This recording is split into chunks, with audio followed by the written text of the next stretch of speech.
I'm Brandon Amoroso, and this is the D2Z podcast, building and growing your business from a Gen Z perspective. Hey everyone, thanks for tuning into D2Z, a podcast about using the Gen Z mindset to grow your business.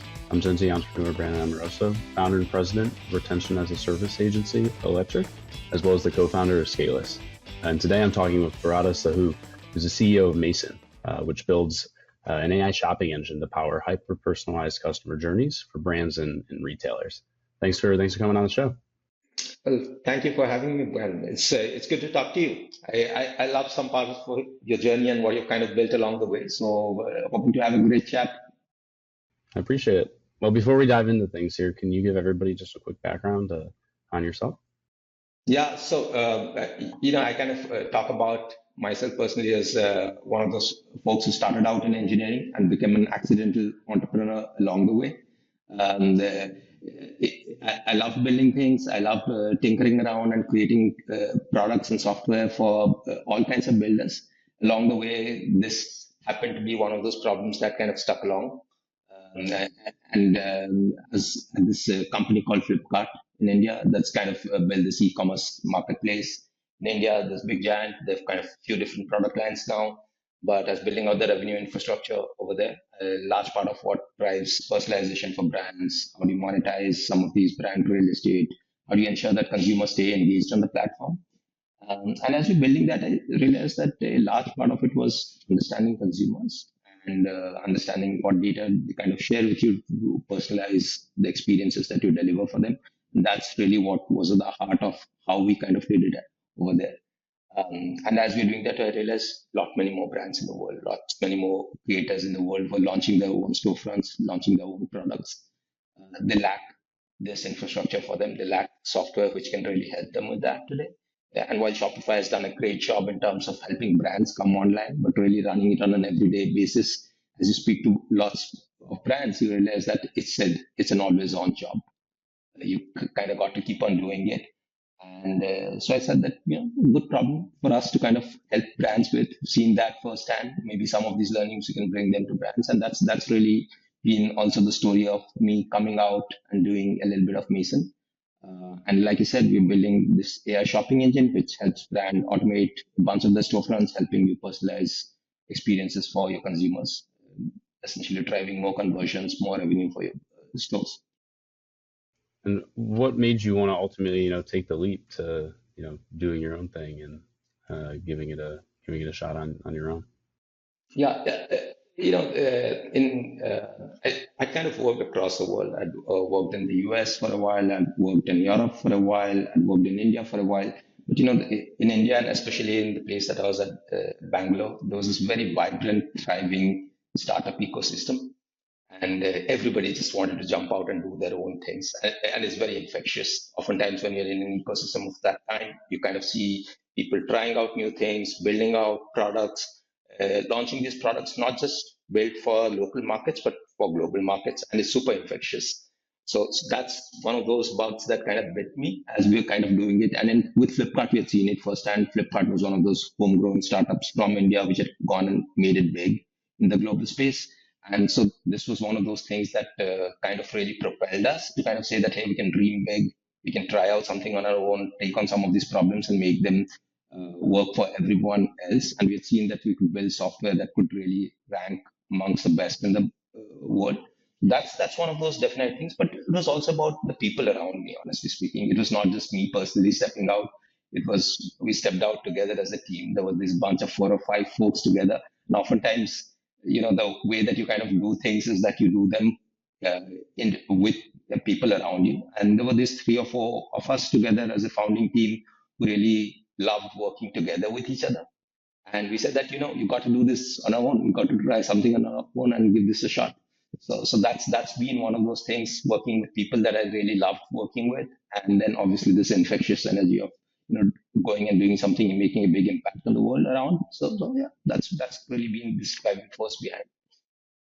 Yeah, I think the continuity is something that's super important. It's something that I've tried to keep as much as possible throughout the various, different ventures, because there's a lot of sort of, let's say, first 3 to 6 months of getting to learn, how each other works best, who is, best suited to do certain tasks versus others. All of that you can sort of just pick up and, run from where you just left off. And you don't have to go through that whole sort of like initial learning phase of how to best complement one another. Yeah, I mean, absolutely. I mean, one of those things that I also like kind of lean in as, especially for young entrepreneurs who are kind of doing it is, there's this compounding effect that always happens as you kind of go through this learning cycle in life or with any of your ventures, is that you kind of learn new things and you kind of add on new stuff on top of it. And so it's like you think about continuity. I kind of like to think about it as compounding effects. Oftentimes, if you have people with complementary skills, you can compound each other's about what you can bring to life. And so, if there's people that you're familiar with in terms of doing things, if they have complementary skills, then you can really work off each other. So maybe somebody who's good at building, there's somebody maybe who's good at selling, somebody who's good at marketing. And so you can kind of bring these skills together and they kind of compound together to make more than these individual units that they can build together. And so that's super helpful, especially when you're thinking of building and growing. Yeah, no, I definitely agree. What are some of the biggest challenges or pain points that you've run into when it comes to distribution of your product within the e-commerce ecosystem? Because building it is one thing, but second and potentially even more important is getting people to actually use it, because it could be the greatest product ever, but if nobody uses it, then obviously there isn't a business there. So how have you gone about putting on like your sales hat with an engineering background to be able to get that distribution? Yeah, so, I think more than thinking about distribution, I think you should got to think about distribution as the number one thing, especially when you're building something. I think the build part of it is these days it's getting easier, as you well know. There's a lot more help also with AI to kind of build stuff and assist you. But a large challenge is that consumer attention is one fragmented, and the second part of this, consumers have a lot of choice today. And your users who are buying software from me, there's a lot of choice, especially in the e-commerce ecosystem. It's a super what I say, crowded space of sort. There's a lot of software out there, a lot of software also promising similar kind of outcomes. So it's very noisy for the buyer on the other hand to really kind of trust you, to kind of ensure that, hey, do I really understand what you guys are doing and whether it can really deliver value for me? So you've got to kind of empathize with the point of view of the buyer, not just of, hey, I have this software and I can get it out to you and I can help you. That's your POV, but you've got to kind of put yourself into the shoe of the buyer from the other side. I think one large part of it is just understanding that, buyers really want to be helped with the choices. That's the most important thing to think about, especially when you're building software and trying to get into the hands. You really got to step into the shoes and say that, hey, why should I really buy this software? How is it really going to help me? Can they really credibly show that others have used it? Am I going to be the first guy using it? Is this going to be risky for my business? Do I understand that some of these can really add value for my products, my category, for my consumers? So you've got to step into their shoes and put on this hat about how can I help address some of these questions that are top of mind, which is, can I trust this company? Are they going to be reliably delivering it? Is the service going to be available for me? Let's say there's something going wrong. Are they going to be available to help me with that? And business changes. And so these are very essential questions that you've got to deliver as a seller. I don't think selling is just really about communicating your product itself. Selling is really about communicating value to customers and ensuring that you can deliver that in a crisp way. And that's really been the way that I have kind of personally approached sales. I've kind of tried to put on this hat of, can I help you first in your business? Can I see that, hey, that we are the right fit for the business? And you are in the right stage where we can help you at. Because oftentimes, like when we talk about, and I'll speak about it more from our lens to make it a little bit more concrete, so you can visualize it. We help you hyper personalize storefronts. If you don't have a lot of traffic yet, if you're just launching a brand, we can't help you with that. Big challenge of you is that how do you find new customers? How do I have enough traffic coming into my store? I'm not a right fit for your brand at that stage. And so if I'm coming in and trying to sell you my software, it's not going to be the right fit. I'm not going to help you. And that's going to be a wrong promise that I'll deliver on. So oftentimes I try to index on is the business at the right scale at which I can deliver value? Do you have enough consumer insights for me to kind of lean on that? And then I kind of come in and say, hey, I know that, you probably have great traffic coming in right now into your store, but there's a lot of that churn happening. because you don't understand your consumers well enough. But I think that we can do a good job of helping you over there. That's really the right conversation to start having. And that's how I really kind of approach the space. Did your ICP evolve over time into that, or did you sort of already know from the get-go that that's what it was going to be? No, so great question. I mean, when we started off, we were a much smaller stack in terms of having a very pointed solution that was really helping you automate some of your sales communication onto your storefronts before we kind of brought in this entire hyper personalization universe onto your storefront. So we had kind of come in with this very niche use case where we kind of started off with. And that niche use case oftentimes appealed to more younger brands who really wanted to have a more hands-free approach to automating a lot of the sales communication. So they really just wanted to turn on the automation, step back and say that, this is good to go. So the ICP initially was primarily small and medium businesses in that sense, where it was helping them automate a bunch of that. But as the product evolved, as some of this working with customers, we also figured out what were those more critical problems that were needed to be solved for them across the board. Because even when we talk about hyper personalization, it's a blanket umbrella that you can put across everything, right? Because you can personalize emails, you can personalize SMS, you can personalize within storefront. There are different pieces that you can personalize, but what's really going to lead to that impact in the business? And that has kind of evolved over the years as we have worked with brands. So that's definitely been this learning phase in terms of where we started off with small and medium businesses to now starting to work with slightly bit more scaled out businesses who have traffic, who essentially have already existing customers. And then we're starting to say that, hey, can we plug in this leaky buckets in your storefront journeys that we can help you with? Yeah. Do you like when it comes to reaching that ICP though, did you find direct sales most effective? Partner programs, referrals for existing customers? Like, what would you say that the mix is, and has it evolved over time as well? Because I know, like for the agency, it was all direct sales to start, and then towards the end, it was pretty much just all referrals and no direct sales. Yeah, so that's been evolving over the years. Honestly speaking, it's still a work in progress. I don't have a definitive answer to say that, hey, 6 months down the line, this is what's going to be working. This is channels keep evolving over a period of time. And when we started off, we were very early on. I would not say very early on, but we were fairly early on in the Shopify ecosystem. And we were one of the featured products in the Shopify ecosystem. Shopify had the Unite program, the Unite event back then, and we were kind of one of those featured products. So obviously that drove in a lot of visibility onto us. And so there was a lot of inbound coming in, small businesses on the Shopify ecosystem who had come in and kind of used our product and they're seen and known about us. But that has kind of kept on shifting over the years. Now there's a large part of sales in the mix of things beyond just inbound coming in from our website, from our traffic, to where we are now starting to also, we have this healthy partner program that we kind of work with both agencies as well as independent consultants who work in the Shopify ecosystem, helping e-commerce storefronts optimize their storefronts. We work with a bunch of them. So this mix has started to shift from being purely inbound to where we now have outbound, which is inside sales driven, to and a mix of partner programs that kind of work together. Referrals are still a work in progress for us. Honestly speaking, referrals do come in from existing customers, but customers are always busy, and customers always have a ton of different things to do in the mind. So it's still, I would say, a small mix of how we kind of bring in business, but our two largest channels at this point of time are inside sales and partner programs. No, that makes sense. I think it definitely evolves over time, especially as your product gets more traction in the market and everything just gets easier. I think the first couple of customers are always the hardest, and then from there, everything becomes a lot more straightforward.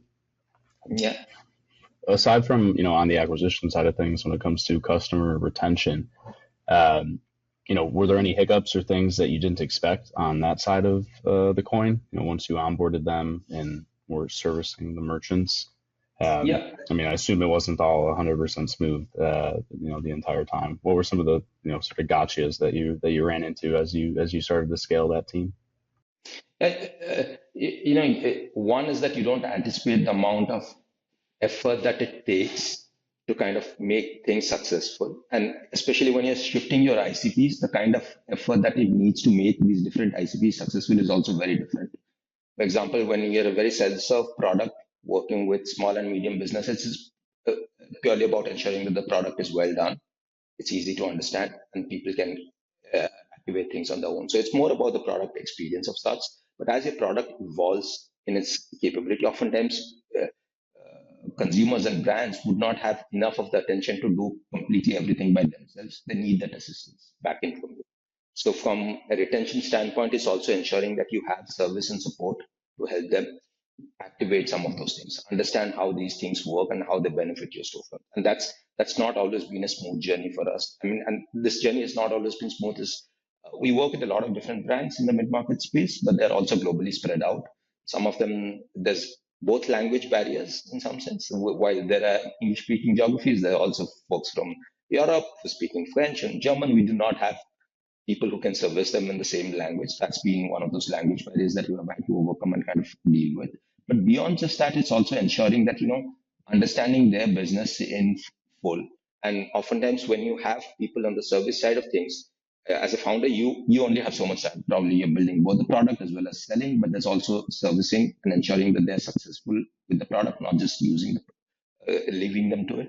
And so oftentimes when you're bringing on people, these people themselves need to be upgraded to and trained to be able to kind of help these customers with. And they might not always have the context of the business. They might not always have that context of commerce. And so for us, there's been this challenge of ensuring that we can upskill our own people to be also equivalent to when we as founders giving that personal attention. How can we also ensure that when we bring on more teammates, they are also able to deliver that same degree of care to this business, help them understand some of these different pieces of the product, both from how to use the product to also understanding how it fits in into their business. There has been those upskilling gaps that we have had to kind of deal with while bringing on board folks. The second challenge that I've had from a retention and service standpoint is that, oftentimes there's this degree of customization that are needed. And especially in commerce, you're kind of operating in the space where there's a lot of different products, like we kind of spoke about. The commerce stack itself is fairly complex, right? While Shopify itself is one product, there's a lot of different applications around that stack itself. And especially in the commerce, there's stuff that helps you get new customers in, there's stuff that helps you communicate to customers on direct channels. Then there's within your storefront, there are different pieces, right? From engagement to merchandising to sales and promotion, and there's maybe payments and checkout. And so you've got to kind of connect the dots across all of them. Oftentimes when you're making these connections and integrators, you might not have out of the box connectors. And it could be bi-directional, by the way. It could be maybe there's a gap in your product. It could be maybe there's the partner with who you're integrating with, they might not be ready for the integration yet. And so there's a challenge, but that's a challenge for the merchant who's using it, by the way, because the merchant is probably not able to see the seamless communication, and it's needed for the end consumer experience. So there have been these gaps, I would say, from a service standpoint of one, ensuring that we have had the right people and upskill them. And the second part of it is that ensuring that the product is also able to evolve and connect with each of these different adjacent solutions that reside in the ecosystem seamlessly, and how do you kind of bring that to life? So those have been two gaps that we've had to deal with. You mentioned the other solutions in the ecosystem. How do you think about integrations with other tech companies, especially over the past year, where I've seen a lot of historical tech partners start to build products that the other one already offers, and so then there's a lot of overlap as well too. So how do you think about the integrations, and then who has to build them?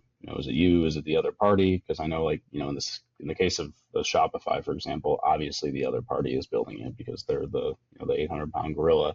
But when it's more SMB mid-market technology solutions, there's got to be a give and take there of who's responsible for doing the integration and who is maintaining it and all that good stuff. I always look at integration as a bi-directional thing. It's sometimes the API is available, and especially if you're looking at the mid-market segment and the small business segment, especially of software providers, there's never clear-cut APIs. Like Shopify probably has very clear documentation, clear-cut APIs. They have a developer team supporting that, and that's a dedicated team who's kind of getting those live. But even there are shortcomings even within Shopify APIs, as you well know. Anybody who's been in the Shopify and the Shopify Plus ecosystem, they well know there are definitely gaps in terms of integrations and customizations that kind of get built as custom development. And that's definitely a needed part of it. And some of these are not integrated into Shopify. So oftentimes it's on the onus falls on somebody who's building that customization and integration. But in the mid-market segment where you have different solutions playing, the APIs are never clear, and there's always a handshake. So you're probably sending some data over, you're expecting some data back. So there's usually speaking, while you might be able to create some of these integrations on your side, it might need some customization on these other providers as well. And so it's definitely a chance for you to also have those partnerships happening with those counterparts. But that also goes back to what you're saying, Brandon. There's now this overlap in terms of, you're probably encroaching on my product area, and this is probably a solution that I might bring on in the next quarter, in the next couple of quarters. And so there's this overlap that's starting to happen constantly. And we definitely see, I'm starting to see more and more of consolidation also happening in this space where there was a lot of smaller apps.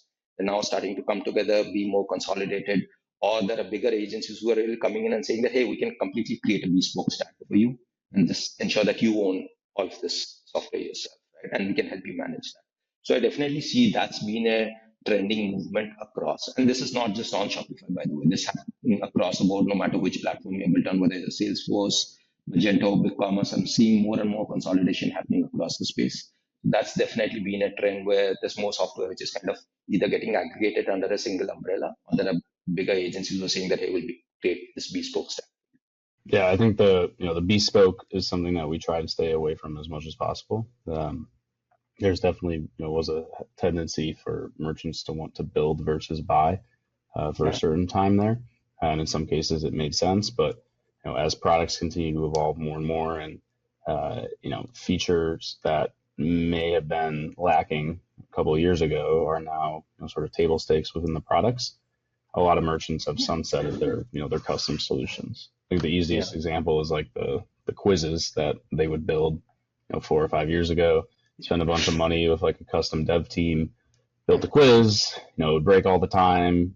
Very difficult to change the logic, not easy to A/B test, report on revenue analytics, anything like that. And then you had a bunch of solutions come to market that just have all those natively built within, and you pay a monthly fee versus having to spend tens of thousands of dollars and then actually have to maintain it yourself. So I know there's always been a sort of give and take between development and marketing, because marketing would prefer the out-of-the-box SaaS tools that they can actually use, and then development would prefer to get to do cool like custom projects.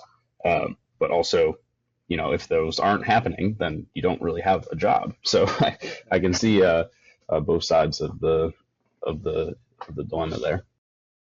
And how do you think about this? This is actually an interesting topic I see also in terms of diving in. There's this, I'm pretty sure that you're familiar with this recent news from the Klarna team where they're saying that, hey, sunsetting Salesforce, sunsetting these other software tools, SaaS tools, to kind of bring these products in-house. And especially now with the emergence of AI and some of these code generation tools, really there's this movement towards saying that, hey, we can probably maintain and reduce the cost of software overall. Do you see that already happening in the space where you kind of see that, hey, maybe there are smaller apps which are no longer needed to be paid a subscription fee, but really you can do it with some bit of code generation systems? How do you kind of see that?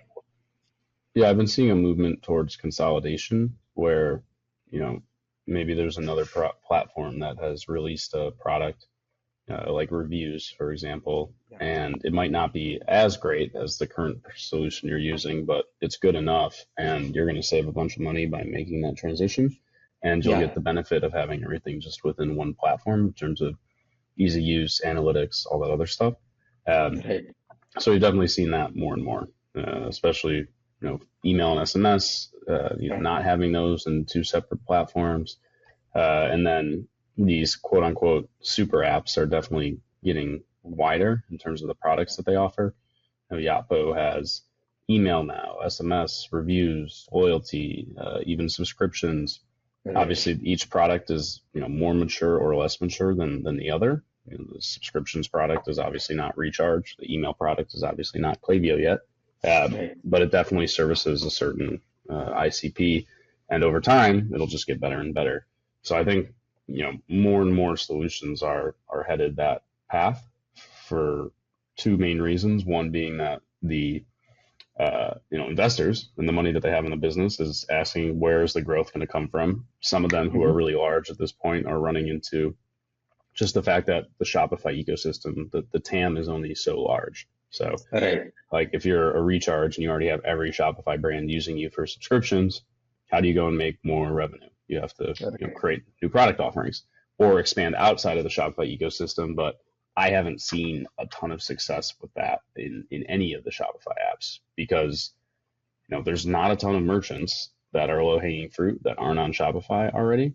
And then the ones that aren't, we're talking extremely large enterprise businesses. And that's a sort of a whole different beast that most of the Shopify apps are not set up to be able to support and maintain a relationship with them.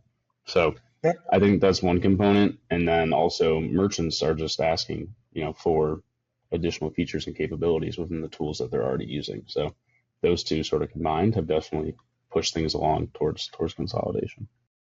No, I absolutely hear you on that. I think this is a great point that you bring about in terms of this just stack consolidation happening, but there's also this movement towards more. If you've got to kind of expand your TAM, you either got to. I also see this as a third piece of where merchants are also stepping outside and beyond commerce. And an example of that could be a Loy. Loy had this very e-commerce centric stack, but now they just provide integrations for everybody.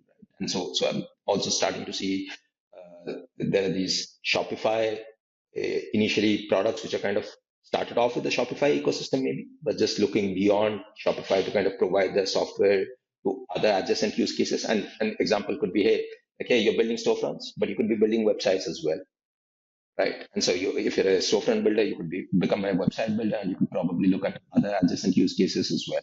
So there's also this moving across beyond those domains. But in terms of just pure consolidation, I definitely see this going to be more and more of consolidation as it becomes easier to just build software. That's definitely going to be that play across this board. But I also see this that it's becoming harder for brands and especially for merchants to really use software anymore. So they almost expect that, hey, this software is managed for me, or you kind of just automate the hell out of this, right? I mean, everything is auto managed for you. I definitely see that movement as well. That a lot of brands these days are expecting that you have this service either integrated with the software or else you figure out a way to automate this. So there's this large motion towards both automation or managed software that's kind of coming into the picture. And I definitely see that that's also another direction which is happening in this consolidation space. Yeah, I agree. Well, aside from all that, is there one thing that's sticking out to you in terms of opportunities for Q4 and going into next year, either with your business or in general within the e-commerce ecosystem? Yeah, so I definitely see that this aspect of this very undertapped aspect of automation and agentic workflows that's not yet been tapped in this ecosystem overall. There's been a lot of tooling which has been developed. And if you look at a lot of tooling, the way that it works is that it built for operators in the loop. But especially as brands also face this competition, there's attention fragmentation. You just got to lift the game in terms of where you kind of really put your attention into. So I would say that as some of these opportunities have evolved in consolidating tools and products, we definitely have a pretty large stack at this point of time in terms of where we kind of bring to the table. We try to ensure that we can automate as much of the consumer journeys from browse to buy, ensure that we can help you identify customers, sell to them, and also bring in those analytics and activation to be able to really confidently make these decisions. So I think we'll continue to build on the software stack, but I think just beyond the software stack, I'm pretty kicked about the fact that we can automate a lot of these operations of software in itself. And that I think is a very emergent space where there will be a ton of value that might get unlocked for brands and merchants who can ensure that they can run their stores as best in class marketplaces do or best in class brands around the world do, which is with a very data centric approach, but also with this approach to be able to talk to these agents and then be able to delegate a lot of the work to them. So I think that's an exciting opportunity that I'm seeing. There's obviously some gaps over there, and there's some complexity in terms of how you can bring these agents to life because it's not one universal agent that you can use. But that's definitely a space that I'm kicked about. No, that makes a lot of sense to me. Well, I appreciate you coming on and sharing all your insights. This was a really exciting, chat, and definitely some tidbits for people to take away from here, especially as it relates to the way they're thinking about building their technology stack on their storefront. But before we hop, can you give everybody, resources around where they can connect with you and Mason online? Yeah, so I'm Mason. We are on Twitter and on LinkedIn. So if you're on any of these platforms, please feel to reach out to us. You can find us with Get Mason or Just Mason, and we should be there to you. Give me a shout out if there's anything that you want me to help you with, want me to chat about, and we can deep dive into stuff. And I think thanks for having me over here, Brandon. It's great talking to you. Awesome. I appreciate it. As always, for everybody listening, this is Brandon Amoroso. You can find me at brandonamoroso.com or scalist.ai. Thanks for listening, and we'll see you next time.